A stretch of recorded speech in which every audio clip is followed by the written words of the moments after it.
Okay, a lot of people who've been watching my other videos have seen this truck here at the tech school, and then they were like, hey, what is that? This is a 1937 Ford pickup truck, and it belongs to my former PE teacher who's retired now, whom I had, and the history of the truck is supposed to be it was on a hog farm in Missouri, which if anybody out there in Missouri knows anything about that, I don't know. The truck seems to be in very good shape to have done much any kind of rough work in its life. It's pretty much all original. He brought it in here for us to change it over to 12 volts and kind of get the cable brakes functioning a little better and rewire it, do a little things here and there to it. That's about it. It's all original.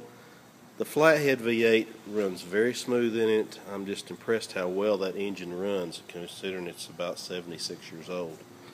But it's a very sweet little truck. The interior is not original. Somebody's done something. I think he's going to have that redone. But it's pretty much the gauges, steering wheel, all that. We got to. Here's something neat. Now, you guys who are familiar with these kind of trucks,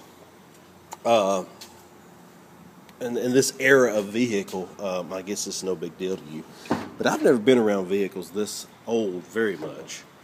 And one thing I thought that was neat on this thing is the headlight switch on this thing. My understanding, that is the park lights. And this is off. And then, wait a minute. Let me do it again. My camera's not pointing. That's the park lights.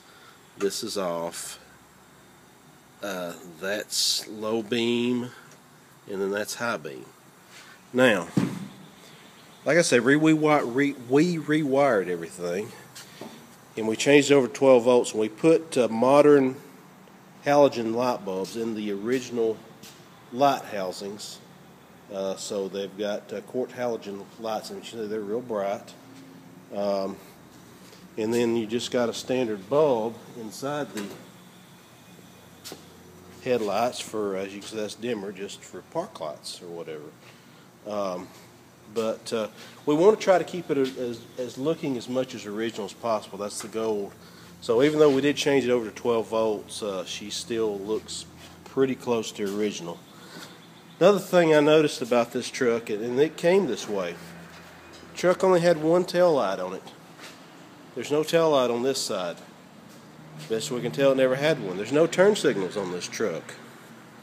The truck did not come with a heater. Just a lot of modern conveniences we take for advantage. It had one windshield wiper on it. We're trying to rework that vacuum windshield wiper. But anyway, I just thought I'd do a quick posting on it. Pretty neat old truck. Pretty neat old truck. A Wisconsin tag, I don't know where that come from. But anyway, and we suspect that most of this paint may be original too. I'm not sure about that. Looks like the fenders have probably been worked. It's had some damage at one time. It's been repaired on the front fenders. The rear fenders and the running boards are some fiberglass replicas. When the current owner got it, he replaced them with some fiberglass replicas because the old fenders and running boards were in pretty rough shape. But the body shop's working on that to correct that. I think he does want to have it painted, although I don't know. I would be torn if it was my truck. I'd be torn if that's the original paint to repaint it or not. But that's just me. I kind of like to just keep them.